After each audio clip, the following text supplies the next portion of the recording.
Bildiğiniz gibi yarın 21 Şubat Dünya Ana Dil Günü. UNESCO tarafından baskı altında yok olmaya yüz tutmuş diller konusunda dünyada bir duyarlılık konusunda bir çağrı yaptığı gün. Evet, Türkiye'de de birçok dilin baskı altında olduğunu biliyoruz. Türkiye'de de birçok dilin yok olmak üzere olduğunu biliyoruz. Bu haftaki grup toplantımızda 9 dili temsil etmek açısından kürsüye davet ettik. Kendi dillerinde Türkiye'ye seslendiler. Tabii bu ülkede çok daha fazla yaşayan dil var. İsterdik ki hepsi gelebilsin ama ancak böyle bir temsiliyetle yetindik. Biz buradan bütün dilleri ve Türkiye'deki bütün halkları bir kez daha selamlıyoruz. Tabii baskı altında deyince en çok baskı altında olan dil bildiğiniz gibi Kürtçe. Kürtçe dışındaki dillere yaklaşımı devletin kısmen olsa daha olumlu. Çünkü baktığınızda Türkiye'de her dilde, ana dilde eğitim hakkı aslında var. Mevzuatta olmasa da fiili olarak var. Dolayısıyla da baktığınızda herhangi bir azınlık çocuğunu kendi ana dilinde eğitim hakkından yararlanmasını sağlayabiliyor. Fakat Kürtçe bir azınlık dili olmamasına rağmen Türkiye'de biliyorsunuz milyonlarca Kürt var. Çok yaygın bir dil olmasına rağmen Kürtçe ana dilinde eğitim hakkı yok. Bırakın ana dilinde eğitim hakkını, Kürtçenin kamusal alanda kullanımı da yasaklanmış, baskı altında. Her ne kadar iktidar biz Kürtçenin önünü açtık, işte televizyon kanalı açtık, Kürtçe kamusal alanda kullanılıyor dese de aslında bunun bir gerçekliği ifade etmediğini biliyoruz. Evet, göstermelik bir televizyon kanalı var. TRT'nin disiplini altında, tırnak içinde söylüyorum. Ama onun dışında Kürtçenin kullanım olanakları her geçen gün daraltılıyor. Tiyatrolar yasaklanıyor. İşte belediyelerin Kürtçe hizmet vermesi yasaklanıyor. Yargıda Kürtçe yargılanma hakları gasp ediliyor. Ana dilinde eğitim hakkı zaten söz konusu değil. Ama çok daha büyük bir utancımız var. Mecliste hala Kürtçe. Kısa bir selamlama bile maalesef yasaklanıyor. Mikrofon kapatılıyor. Hem de hangi mikrofon? Meclis kürsüsünün mikrofonu. Kaldı ki meclis kürsüsü bu ülkede aslında anayasal güvenceyle de korunan bir dokunulmazlık kürsüsüdür. Yani orada kurulan söze müdahaleyi kimse yapamaz. Ama söz konusu Kürtçe olduğunda orada bir müdahaleyle karşılaşıyoruz. Bunun böyle devam etmesine rızamız yoktur. Evet, bu ülkede 25 milyondan fazla Kürt vatandaşımız yaşamaktadır. Biz ana dilimizde gerektiğinde bir selamlama, bir cümle meclis kürsüsünden dile getirebiliriz.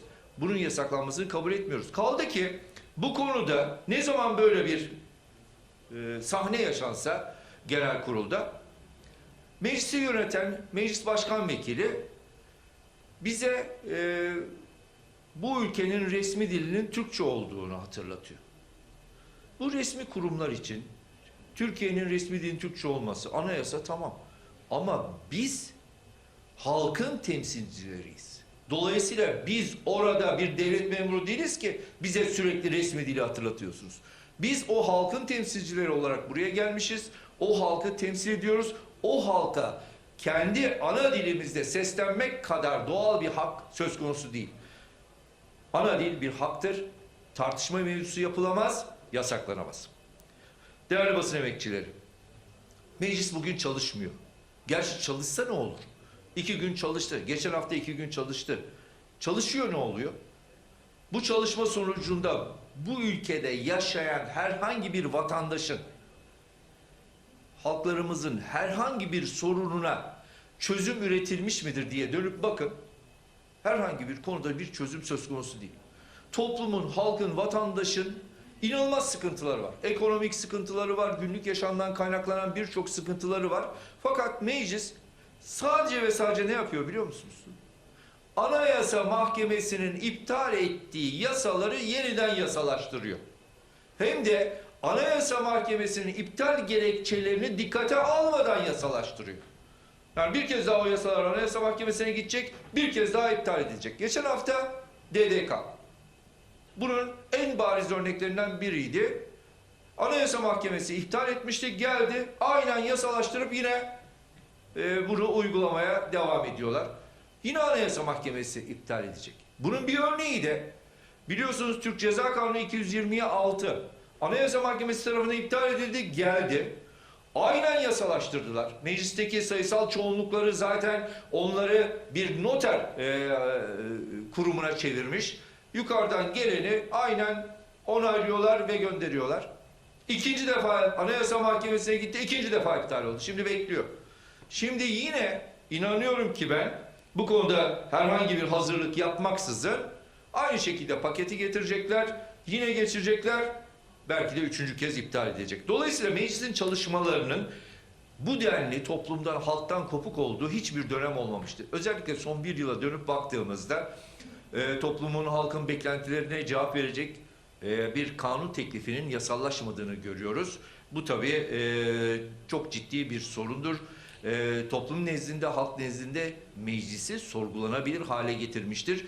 Toplumun, halkın meclisten beklentileri bir türlü karşılanamamaktadır. Bakın toplumun çeşitli kesimlerinden, işçiler, emekçiler, esnaf, çiftçi, inanın sürekli olarak meclise geliyor.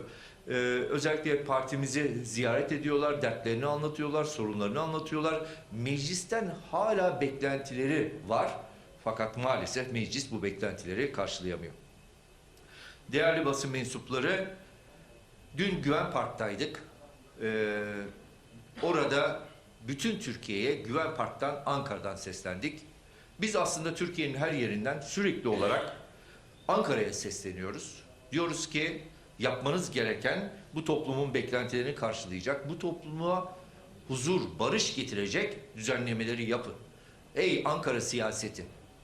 Yapmanız gereken, atmanız gereken adımları atın. Atmadığınız sürece bu ülkede bir toplumsal barışın, bir barışın var olması mümkün değil.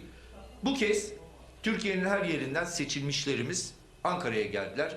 Güven Park'ta toplandık. Tüm seçilmişlerimizin toplumda karşılığı 8 milyondur. Yani 8 milyonun iradesi Güven Park'taydı. Güven Park'ta meclise seslendik. İçişleri Bakanlığı'na seslendik. Adalet Bakanlığı'na seslendik. Velhasıl Türkiye'nin sorunlarını görmezden gelen bir iktidara seslendik.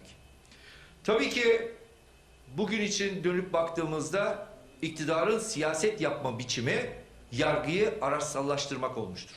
Yargı marifetiyle aslında tıkanmış, giderek krizlere sürüklenen bir ülkeyi yönetmeye çalışıyorlar. Bunların belki de en bariz uygulaması kayyum sürecidir.